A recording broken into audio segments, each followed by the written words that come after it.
जय जय जय प्रिय भारत जनयित्री दिव्यधात्री। जय जय जय प्रिय भारत जनयित्री दिव्यधात्री। जय जय जय सित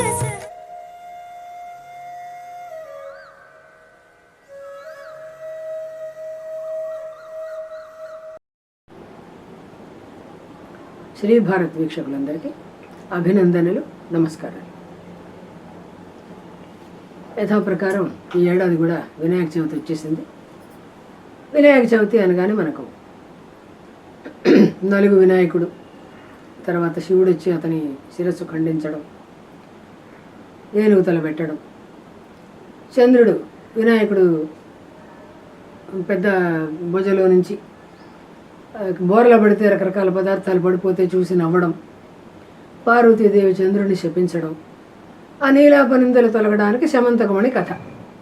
ఇవి సాధారణంగా చెప్పుకుంటూ వస్తున్నాం అన్నమాట. మనం వ్రత కథలో కూడా ఇదే ఉంటుంది. ఇక ఇందులోని ఋషిపత్నులకు కూడా నీలాపనిందలు రావడం, దానికి కూడా శమంతకమణి కథ చెప్పుకోవడం ఉంటుంది మనకి. వినాయక వ్రత కథలో ఇవే ఉంటాయి. ఇట్లా మామూలు కథలు కాకుండా కొత్త కథలు చెప్పాలనేది నా ప్రయత్నం. వీక్షకులు, ప్రేక్షకులు అందరూ కూడా నా ఈ ప్రయత్నాన్ని హర్షిస్తారని నమ్ముతున్నాను. లక్ష్మీ గణపతి అని ఒకటి ఉంది మనకి. లక్ష్మీ గణపతి అంటే మనకు చిత్రాల్లో, ఫోటోల్లో పక్కనే లక్ష్మి, కుడిపక్క లక్ష్మి, ఎడం పక్క సరస్వతి కూర్చున్న చిత్రాలు, ఫోటోలు కనబడుతుంటాయి. ఈ లక్ష్మీ గణపతి అని వినాయకుడికి పేరు రావడానికి కారణం ఏమిటి అంటే, లక్ష్మీదేవి గణపతిని పుత్రుడిగా స్వీకరించిందని ఒక కథ శివపురాణంలో ఉంది. ఉత్తర దేశంలో ప్రచారంలో ఉంది, మనకు తెలియదన్నమాట. అంటే ఆదిశంకరులు తన 6వ ఏట కనకధారా స్తోత్రాన్ని ఆశువుగా చెప్పినప్పుడు అమ్మవారిని ప్రసన్నం చేసుకోవడంలో ఎట్లాంటి విఘ్నాలు ఉండకూడదు అని గణపతిని స్తుతించారు. ఆ స్తోత్రం ఏమిటి అంటే, వందే వందారు మందారం ఇందిరానంద కందలం అమందానంద సందోహ బంధురం సింధురాననం. వందే సింధురాననం. సింధురం అంటే ఏనుగు. ఏనుగు ముఖం గలవాడా గజాననుడా, వందే నీకు నమస్కారం. వందారు మందారం. వందారులు అంటే దేవతలు, మందారం అంటే కల్పవృక్షం. కల్పవృక్షాలు 5 ఉన్నాయన్నమాట. మందారం, పారిజాతం, సంతానం, కల్పవృక్షం, హరిచందనం.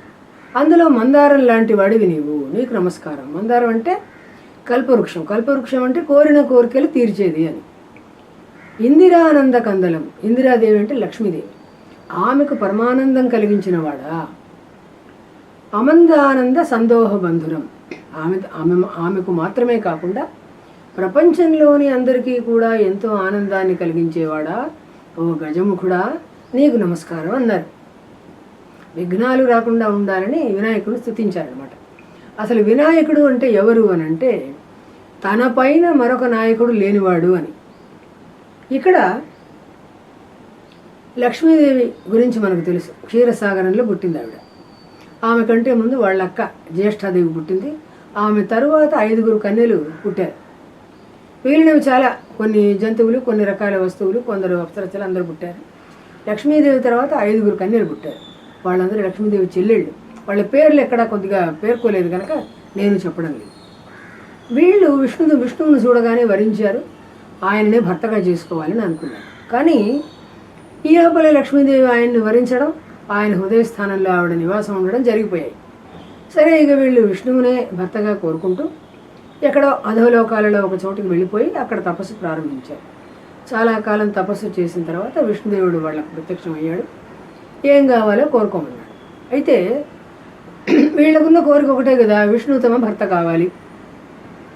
అందుకని వీళ్ళు ఏం చేశారు, నీవు ఈ క్షణం నుంచి మాకు వరం నిజంగా ఇవ్వాలనుకుంటే ఈ క్షణం నుంచి నీ గతం మర్చిపోవాలి, మాతోటే మా భర్తగా ఈ లోకంలోనే ఉండిపోవాలి, ఇంకా ఎప్పుడూ బయటకు వెళ్ళకూడదు అని చెప్పారు. సరే, తపస్సు చేస్తే వరాలు ఇవ్వడం దేవతలందరికీ ఉన్న ఒక నియమం, అది బలహీనత కూడా కావచ్చు. సరే ఇచ్చాడు. ఆ క్షణం నుంచి తనను తాను మర్చిపోయాడు, అక్కడే ఉండిపోయాడు. చాలా కాలం గడిచిపోయింది. వరాలు ఇచ్చి తిరిగి వస్తానన్న తన భర్త తిరిగి రాలేదని లక్ష్మీదేవి ఆందోళన చెంది కైలాసానికి వెళ్ళి పరమశివుడితో తన గోడు వెళ్ళబోసుకున్నది పాపం. ఆయన ధ్యానంలో కూర్చుంటే విష్ణువు ఎక్కడున్నాడో తెలిసింది. సరే ఆయన నేను వెళ్ళి వెతికి తీసుకొస్తానమ్మా, ఫలానా చోట కనబడ్డాడు, నాకు తీసుకొస్తానని వచ్చాడు. అక్కడికి వచ్చి విష్ణువుని పిలిస్తే నువ్వెవరివి, విష్ణువుని ఎవరిని పిలుస్తున్నావు, నా పేరు అది కాదు, నేను ఇక్కడ కొందరికి భర్తను, ఆమె వాళ్ళ భర్తగానే నాకు ఇక్కడ గుర్తింపు అని అన్నాడు. ఎంత చెప్పినా ఎంత గుర్తు చేసినా ఆయనకి తన గతం గుర్తు రాలేదు. అది ఆయన ఇచ్చిన వరం ప్రభావం అన్నమాట. సరే ఇక కుదరక బలాత్కారంగా తీసుకుపోదామంటే యుద్ధం చేయాలి, యుద్ధం మొదలుపెట్టారు. చాలా కాలం యుద్ధం చేశారు. చివరికి విష్ణువు నరసింహావతారంతో శివుడు శరభేశ్వర అవతారంతో యుద్ధం చేస్తూనే ఉన్నారు. మహావిష్ణువుని తీసుకొస్తానని వెళ్ళిన పరమేశ్వరుడు కూడా తిరిగి రాకపోతే పార్వతీదేవి గణపతికి చెప్పిందనమాట, నాన్న వీళ్ళు చూసిరా ఏమిటో పరిస్థితి అని. సరే వినాయకుడు బయలుదేరి వచ్చాడు. వచ్చి చూస్తే వీళ్ళు యుద్ధం చేస్తున్నారు. ఎంతకీ తెగదు ఆ యుద్ధం, ఎవరు గెలవరు, ఇద్దరు సమానులే. మధ్యలో ఇతను ప్రవేశించి వాళ్ళని ఆపడానికి ఎంత ప్రయత్నించినా వాళ్ళు ఆగలేదు. ఇక చివరికి ఈయన లోపలికి వెళ్ళాడు. అంతఃపురం లోపలికి వెళ్ళి ఆ కన్యల్ని కూర్చోబెట్టుకుని, తల్లి మీరు ఇట్లా చేయకూడదు, ఆయన లోకాలన్నిటికీ పతి, బ్రహ్మ సృష్టి చేస్తాడు, ఆ సృష్టిని లయం చేసేవాడు శివుడు, మధ్యలో ఉండేదాన్ని దానికి ఒక స్థితి కల్పించి పోషించేవాడు మహావిష్ణువు. ఆయన అక్కడ లేకపోవడం వల్ల లోకాలన్నీ అల్లకల్లోలం అయిపోయాయి, చాలా గందరగోళం జరిగిపోయింది. కాబట్టి మీరు విష్ణువుని వదిలిపెట్టాలి. అక్కడ లక్ష్మీదేవి కూడా వైకుంఠంలో కన్నీరు మున్నీరుగా ఏడుస్తున్నది. ఆవిడ మీ అక్క, ఆవిడ ఏడిస్తే మీకేం శుభం జరుగుతుంది? ఒకరి కన్నీరు కారుస్తూ ఉంటే ఆమె భర్తను మీరు ఇక్కడ బలవంతంగా తెచ్చి ఇక్కడ పెట్టేసుకొని ఆయన గతాన్ని మర్చిపోయేలాగా చేసేటట్టు చేయడం మంచిది కాదు అని పరిపరి విధాలు బోధిస్తే అప్పుడు వాళ్ళకి జ్ఞానోదయం కలిగి బయటకు వచ్చి మహావిష్ణువును తమ దగ్గర నుంచి విడుదల చేశారనమాట. విడుదల చేసినందువల్ల అప్పుడు మహావిష్ణువు మామూలుగా మళ్ళీ గతమంతా గుర్తొచ్చి వెళ్ళిపోతానన్నాడు. వాళ్ళు మేము ఇంకా తపస్సు చేసుకుంటామని వాళ్ళు వెనక్కి వెళ్ళారు. విష్ణుదేవుడు లక్ష్మీదేవిని కలవడానికి వైకుంఠానికి వెళ్ళిపోయాడు. ఈ సంఘటన జరిగిన తర్వాత లక్ష్మీదేవి గణపతిని తన పుత్రుడిగా స్వీకరించింది. అందువల్ల లక్ష్మీ గణపతి అని ఆనాటి నుంచి గణపతికి పేరు. కాబట్టి మనం లక్ష్మీ గణపతి పూజలు చేసుకుంటూ ఉన్నామన్నమాట. ఇది లక్ష్మీ గణపతి కథ. తరువాత నారికేళ కథ చెప్పుకున్నాం. నారికేళం అంటే కొబ్బరికాయ కథ. కొబ్బరికాయను శ్రీఫలం అంటారు. ఇది మంగళప్రదం అంటే లక్ష్మీప్రదం. ఇది గణపతి వల్లే పుట్టింది కనుక గణపతి ప్రసాదంగా స్వీకరిస్తున్నారు అందరూ. త్రిపురాసురుల సంహార సమయంలో మహాశివుడు అఘోరాస్త్రం అని ఒక అస్త్రాన్ని సృష్టించాడు. ఆ అసురులతో పోరాడుతూ ఉన్న సమయంలో ఈ అస్త్రాన్ని ప్రయోగించే అవకాశమే ఆయనకు రాలేదన్నమాట. అప్పుడు ఆయన మహావిష్ణువుని స్మరిస్తే మహావిష్ణువు మన త్రిమూర్తులమే కదా, తొట్టతొలి పూజ అందుకోవడానికి గణపతిని మనం నియమించి నిర్దేశించాము. ఏ పని చేసినా కానీ ఆయనను స్మరించి పూజ చేసి రావాలి. పూజ చేసే సమయం లేకపోతే కనీసం స్మరించి నమస్కారం పెట్టుకోవాలి, అది కూడా చేయలే. అందువల్ల నీకు అఘోరాస్త్రం ప్రయోగించే అవకాశం రాలేదు కనుక ఆ పూజ చెయ్యి అన్నాడు. సరే శివుడు వెంటనే పూజకన్నీ ఏర్పాట్లు చేసుకున్నాడు. శాస్త్రోక్తంగా విద్యుక్తంగా చక్కగా పూజ జరిగింది. కానీ నైవేద్యం ఏర్పాట్లు చేసుకోలేదు పరమశివుడు. చివరిలో గుర్తొచ్చింది ఆయనకు, అయ్యో నేను నైవేద్యం పెట్టడానికి ఏమి పెట్టుకోలేదు కదా అని. సరే ఇక దేవతలందరూ శక్తులు ఉన్నవాళ్ళు కదా, తమ సంకల్పంతో రకరకాల భక్ష్యాలు, భోజ్యాలు, ఫలాలు అన్నీ సృష్టించారు. కానీ గణపతి వాటికేసి కన్నెత్తైనా చూడలే. అమ్మవారు ఏమనుకుంది, ఆ పిల్లగాడు అడిగాడేమో నా పుత్రుడని మోదకాలు, ఉండ్రాళ్ళు, తర్వాత కుడుములు ఇవన్నీ సృష్టించింది. అవన్నీ ఆయనకు చాలా ఇష్టం. వాటి వాసనైనా చూడలేదట. ఇటు దేవతలు వెలవెలబోయారు, అమ్మవారి ముఖం కూడా చిన్నపోయింది. అప్పుడు పరమేశ్వరుడికి చాలా కోపం వచ్చింది. ఎందుకంటే నీకు ఇష్టమైన పదార్థాలని కదా దేవతలు అమ్మవారు నీకు సృష్టించారు, వీటికి మించిన నైవేద్యాలు ఏవీ లేవు, మరి నీకేం పండు కావాలో చెప్పు మరి అంటే నీ శిరఫలం కావాలి అన్నాడు గణపతి. అంటే నీ తలపండు కావాలి అని అడిగాడు. అందరూ తెల్లబోయారు. ఎందుకంటే ఇప్పుడు త్రిపురాసుర సంహారం జరగవలసింది ఈశ్వరుడి చేతిలో. ఆ ఈశ్వరుడి శిరస్సును నైవేద్యంగా కోరుతున్నాడు గణపతి. ఎట్లా, ఏం చేయాలి? వినాయకుడి శిరస్సును గతంలో పరమేశ్వరుడు ఖండించి గజాననం పెట్టడం వల్ల దానికి ప్రతీకారం తీర్చుకుంటున్నాడా స్వామి అని వీళ్లకు ఆలోచన వచ్చింది. ఏమిటి వైపరీత్యం అని కూడా అనుకున్నారు. ఇక స్వామి పరమేశ్వరుడు ధ్యానంలో కూర్చున్నాడు. ఆయన శిరస్సులో నుంచి ఒక తేజస్సు బయటకు వచ్చి గుండ్రని ఫలంగా రూపొందింది. అది గుండులాగా ఉందిట. దానికి 3 రంధ్రాలు ఉన్నాయి, 3 నేత్రాలలాగా. మహాశివుడి పాలనేత్రం నుంచి ఒక తేజస్సు, మహావిష్ణువు ఆత్మజ్యోతి, శివుడి సూర్యనేత్రం నుంచి ఒక తేజస్సు 3 వచ్చి ఆ 3 రంధ్రాలను నింపేశాయి, తేజోమయం చేశాయి. గంగాదేవి దానికి ఆ గుండు లాగా ఉన్న ఫలానికి అభిషేకం చేసి లోపల కొబ్బరి నీళ్లు తీయగా నింపిందనమాట. శాకంభరీదేవి ప్రకాశం పైభాగాన్ని నుంచి ప్రవేశించి లోపల ఒక తీయని భక్ష్య పదార్థం, అంటే తినదగిన తెల్లని కొబ్బరికాయ లోపల ఉంటుందిగా, అది సృష్టించిందనమాట. ఇది శివుడి శిరఫలం, అంటే తలపండు. ఇక్కడ దాన్ని సమర్పించాక గణపతి ఆనందించాడు. నారి అంటే స్త్రీ శక్తి, కే అంటే కేశవుడు, లం అంటే శివుడు. ఇది నారికేళం అయిందనమాట. అందుకనే అన్ని పూజల్లోనూ మొట్టమొదట ఎన్ని రకాల నైవేద్యాలు పెట్టినా కొబ్బరికాయ కొడతారు ముందు. దానికి ఉన్న ప్రధానత, ప్రాముఖ్యం అదనమాట. అందుకని దానికి ఉన్న వరం అట్లాంటిది. ఎన్ని ఉన్నా సరే కొబ్బరికాయ కొట్టి తీరాల్సిందే. అదండి కొబ్బరికాయ పుట్టిన కథ. తరువాత మనం 3వ కథ చెప్పుకోబోతున్నాము. అదేమిటంటే తులసి పూజ కథ. తులసి మహావిష్ణువుకు ప్రీతికరమైన ఆకు, పత్రం. ఈ తులసి పత్రంతో మహావిష్ణువుని దళాలతో పూజిస్తారు, మాలలు కూడా వేస్తారు.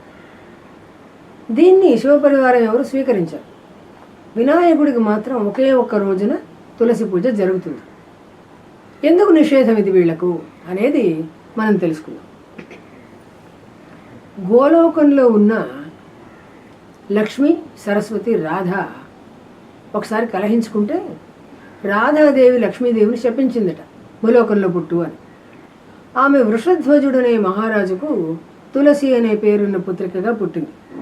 పుట్టినప్పటి నుంచి కూడా విష్ణు భక్తురాలై ఆయనే తనకు భర్త కావాలి అనుకుని తపస్సు ప్రారంభించింది. బ్రహ్మదేవుడు ప్రత్యక్షమై, ఈ జన్మలో నీకు అతను భర్త కాడు, ఈ జన్మలో మాత్రం విష్ణువు అంశతో పుట్టినటువంటి ఒకడు నీకు భర్త అవుతాడు, అతనే నిన్ను వెతుక్కుంటూ వస్తాడు, అప్పుడు ఆయన్ని వరిద్దువు కానీ కలియుగం చివరికి నీవు వైకుంఠం చేరి విష్ణు హృదయాసీనం అవుతావు అని అన్నాడు. సరే, ఆవిడ అలా తపస్సు చేసుకుంటూ ఉంది. ఆ దారి వెంట మునులు కొందరు వినాయకుడి పూజ చేయాలనుకుని, ఒక విగ్రహం చేయాలనుకుని బయలుదేరిపోతూ ఉన్నారు. వాళ్ళు చేస్తున్న స్తోత్ర పారాయణం తులసిని ఆకర్షించింది. ఆమె బయటకు వచ్చి నిలబడింది. ఈ లోపల వాళ్ళు దాటిపోయారు ఆశ్రమం. వెళ్ళిపోతున్న వాళ్ళని పిలవడం ఎందుకులే అనుకుని తిరిగి వచ్చేటప్పుడు వాళ్ళను పలకరిద్దాం అనుకుని అక్కడే నిలబడింది ఆవిడ. వీళ్ళు ఒక నది దగ్గరికి చేరి ఆ నది మట్టితోటి వినాయకుడి విగ్రహం చేసి తీసుకొచ్చారు. ఇప్పుడు వీళ్ళు వేద పారాయణం చేసుకుంటూ వచ్చారు. ఈవిడ వాళ్ళని అనుసరించి వాళ్ళు ఎక్కడ పూజ చేసుకుంటున్నారో అక్కడికి వెళ్ళింది. తులసి పూజ అంతా అయిపోయింది. ఒక మునీశ్వరుడు ఏమన్నాడంటే, పరబ్రహ్మ అవతారమే గణపతి, శివకేశవులిద్దరికీ కూడా మూలమైనటువంటి పరబ్రహ్మే గణపతి రూపంలో అవతరించాడు, ఆయనే విష్ణువు అని చెప్పాడు. అప్పుడు ఈవిడేమనుకుంది, తనను వెతుక్కుంటూ వచ్చిన వాడు ఇతనే అనుకుని ఆ విగ్రహానికి వరమాల వేయబోయింది. ఆగు ఆగు అని వినాయకుడి ప్రతిమ నుంచి మాటలు వినబడ్డాయి. విగ్రహం అంతా మట్టిదే కానీ చెయ్యి మాత్రం నిజమైన చెయ్యి వచ్చి ఆవిడని ఆపింది. అందరూ ఆశ్చర్యపోయారు. ఈవిడ మాత్రం భావావేశంతో నీవే నా పతి అన్నది. ఆయన కోపగించుకుని, చీ మూర్ఖురాలా, మోహావేశంలో ఒళ్ళు తెలియకుండా తేడా తెలియకుండా ప్రవర్తించావు, ఒక రాక్షసుడి భార్య వైపు అని శపించాడు. మునీశ్వరులందరూ గణపతితో, స్వామి ఈవిడ సాక్షాత్తుగా లక్ష్మీదేవి మీ మేనమామ భార్య, ఎట్లా శపించావేంటి, విమోచనం చెప్పు అన్నాడు. జలంధరుడనే రాక్షసుడికి పుడుతుంది, భార్య అవుతుంది, తర్వాత తులసి వృక్షంగా మారిపోతుంది. కలియుగాంతంలో ఈ చెట్టు మళ్ళా లక్ష్మీదేవిగా మారి విష్ణువు హృదయంలోకి వెళ్ళిపోతుంది. అంటే నీ పూజకు అర్హతను కూడా నాకు ప్రసాదించు స్వామి అని అడిగింది తులసి. అయితే మిగిలిన సమయాల్లో వద్దు కానీ వినాయక చవితి అంటే ఈరోజు నా పుట్టినరోజు అయిన వినాయక చవితి రోజు మాత్రం నీ దళాలతోటి పూజ నేను స్వీకరిస్తాను అంటాడు. అందుకని మిగిలిన పత్రులతో పాటు వినాయక చవితి నాడు తులసి పత్రాలు కూడా పూజలో వాడతారనమాట. ఇట్లా మనం 3 రకాల కొత్త కథలు చెప్పుకున్నాము. నమస్కారం.